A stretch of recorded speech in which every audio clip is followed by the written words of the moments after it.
स्कंद पुराण कहती है, जिस व्यक्ति पर कर्जा बहुत ज्यादा मात्रा में हो जाता है और कर्जा चूकता नहीं है, आप बहुत प्रयास कर लिए, करोड़ों रुपए का कर्जा हो गया, यहां से लिया वहां दिया, वहां से उठाया वहां दिया, वहां से उठाया वहां दिया, तो निवेदन है कभी मौका लगे कर्जा मुक्ति के लिए सारे वृक्षों में अगर कोई श्रेष्ठ वृक्ष माना गया है तो वो बट का वृक्ष माना गया महाराज। इसलिए प्रशासनिक कार्य के लिए, मानसिक टेंशन में, परेशानियों में बटकेश्वर महादेव का स्मरण किया जाता है।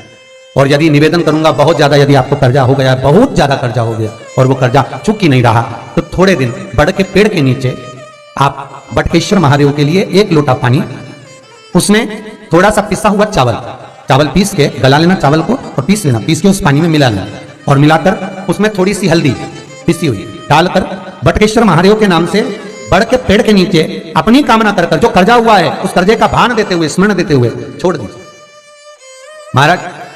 2 या 3 सोमवार एक ही जगह पर करना, 3 सोमवार बाद वहीं से बड़ के पेड़ की थोड़ी सी जड़ उठा लाना और उस जड़ को एक कोई धागे में बांधकर या तो अपनी गले में डाल लो या अपनी जेब में पटक लो, उसको थोड़े दिन पटक कर रखना, लगभग 2 से 3 महीना पटक कर रखो।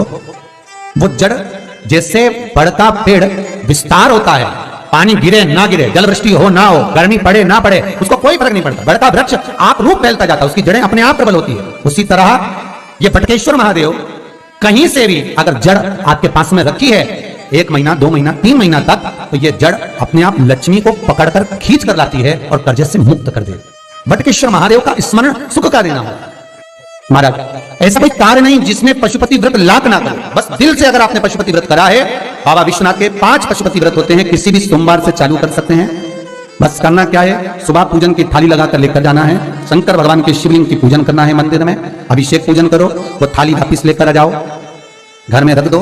उसी थाली में शाम के समय प्रदोष काल में सूर्य डूब रहा हो, उसके कुछ ही समय के बाद आप आनंद में 6 दिए घर से लेकर जाओ, थोड़ा सा मीठा बनाकर लेकर जाओ और 5 दिए शंकर जी के मंदिर में लगाओ। पूजन करने के बाद में मीठे के 3 हिस्से कर दो, 2 हिस्से बाबा के मंदिर में अलग अलग रखिए, एक ही प्लेट में 2 हिस्से नहीं रखना, दोनों हिस्सों को अलग अलग कटोरी में, अलग अलग दोने में, अलग अलग प्लेट में बाबा को रख दो और एक हिस्सा, एक दिया लेकर आ जाइए। घर के दरवाजे में प्रवेश करते समय राइट भाग में एक दिया घी का लगा दीजिए, जो लेकर आए मंदिर से, उसको जला के नहीं लाना है, वहीं पर जलाना। दरवाजे के पास आराम से बैठो, दिया जलाओ और प्रसाद लेकर अपनी कामना कर घर के अंदर सीधा पांव रखकर अंदर चले जाओ। सवेरे फरियाल करो, शाम को भोजन करो। जब भोजन करो उस समय पर जो मीठे का आपने भोग लगाया था भोलेनाथ जी को, जिसका एक हिस्सा लेकर आए हो, सबसे पहले भोजन में 2 हिस्सा खा।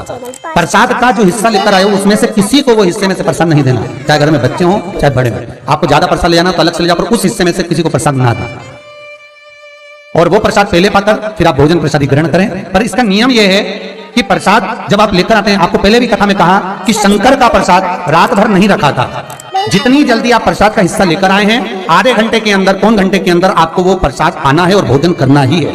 ये नहीं कि सब आएंगे, इंतजार कर रहे हो, 10 बज गई 11 बज गई, प्रसाद आपका इंतजार कर रहा है, जो प्रसाद है वो आपकी प्रतीक्षा कर रहा है, आपकी बाट जो रहा, आपका इंतजार कर रहा है। ये नहीं होना चाहिए। महाराज कितना सुंदर कहा है शास्त्रों में कि केवल एक देव अधिदेव महादेव कैसे होते हैं जिनका प्रसाद रात भर नहीं रखा था। कहां से लिया है? प्रसाद लाकर ताजा रहता है जब तक आप खाते हैं, फिर वो फ्रिज में रख देते हैं। फ्रिज में रखा किसी ने खाया नहीं खाया, जितने समय तक फ्रिज में प्रसाद रखा रहता है वो इंतजार करता है कि कोई मुझे प्रसाद भक्षण करे। प्रसाद का मतलब होता है प्रभु का साक्षात दर्शन। प्रसाद का मतलब यही है, प्रसाद प्रभु का साक्षात दर्शन।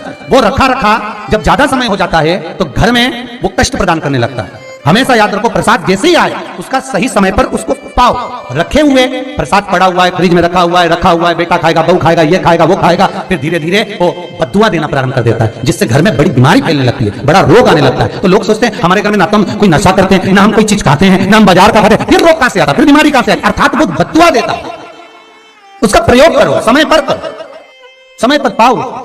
कई लोग कहते महाराज जी हमारे ये बीमारी कहां से आ गई, जरा पत्रिका में तो कोई बीमारी नहीं दिख रही, हमने तो सबसे पूछा ये बीमारी का योग ही नहीं है, फिर बीमारी कहां से आई? ना तो हम कोई व्यसन करते, ना कोई मद्यपान करते, ना कोई मांसाहार, फिर ये बीमारी कहां? उसका कारण है कि तुम उस प्रसाद का लाकर महीनों तक पड़ा हुआ है, इंतजार कर रहे हो, खाएंगे, आखिरी में फिर वो काम वाली को दे दिया। काम वाली इतनी चतुर आज के जमाने की, बासी माल खाएंगे, पटक देंगे।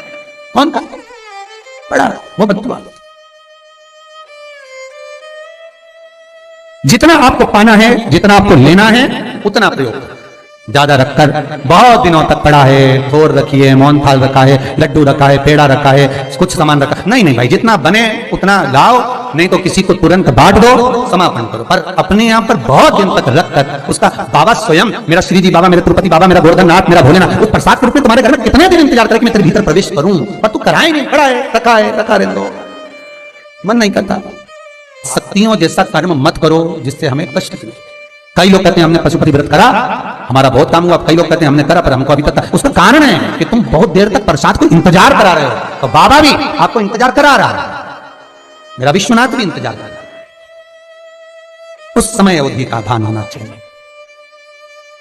निगाह हटी, दुर्घटना घटी, बस ध्यान रखो। हम कहते हैं कि हम पूजन करते हैं, हम पाठ करते हैं, हम अर्चना करते हैं, हम अनुष्ठान करते हैं, हम भगवान की सेवा करते हैं, फिर दुख हमको ही क्यों आता है? उसका कारण केवल इतना सा कि दुख हम खुद बुलाते हैं, दूसरा नहीं। हम स्वतः पशुपति व्रत 5 व्रत करो। 5 व्रत पूर्ण होने पर कई माताएं कहती है कि बीच में हमारे व्रत छूट जाते हैं रजस्वला धर्म के समय पर, तो व्रत तो करना पड़ेगा पर पूजन नहीं होगी और वो गिनती में भी नहीं आएगा। पर व्रत करना है पर गिनती में नहीं आएगा। मार पूजन भले मत करो, 7 दिन बाद आप जो व्रत करें वो अपने ऊपर है, पर गिनती में नहीं आएगा। व्रत करना पड़ेगा, गिनती में तब आएगा जब दरवाजे पर आप दिया लगाएंगे, जितने दिया आपने लगाए उसी गिनती में आएगा।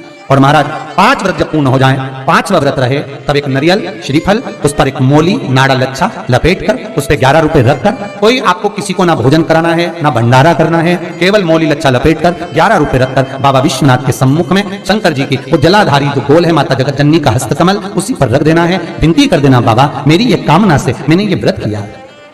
जो पशुपति व्रत स्कंद पुराण में, लिंग पुराण में, नर्मदा पुराण में, शिव महापुराण में, पद्म पुराण के अंदर वर्णन किया, वो व्रत मैंने किया। बाबा मेरे इस व्रत को स्वीकार करना, मेरी कामना पूर्ण करना। बाबा को झोली पसार कर प्रणाम करो और अपने घर को चल जाओ। बस यही 5 व्रत का विधान। पशुपति व्रत ऐसा कोई काम नहीं जो ना हो, बस दिल से अगर व्रत किया है तो बाबा मनोकामना पूर्ण तो करे ही है। मनोकामना आप तो आप हमारे घर के, चाहे घर की धर्मपत्नी हो, चाहे भांजे हो, कोई प्रॉब्लम होती है उनसे कह देते पशुपति व्रत कर लो, हो जाए।